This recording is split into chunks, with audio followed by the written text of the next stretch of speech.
人間有多少醜陋，就有多少美，總係分唔開。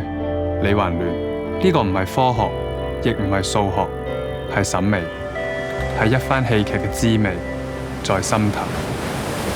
花喺凋謝同燦爛之間，喺若隱同若現之間，喺日出同日落之間，喺幕開與落幕之間，喺你和我之間，都係花，係我哋嘅主劇場。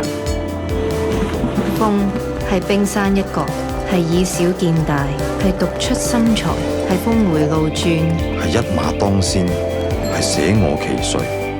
喺戲劇創新嘅路上，都係風，係我哋嘅黑盒劇場。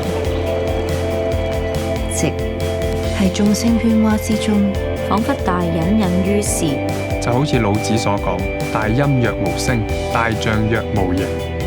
無論係大劇場定係小劇場，都係夕，係好戲一場。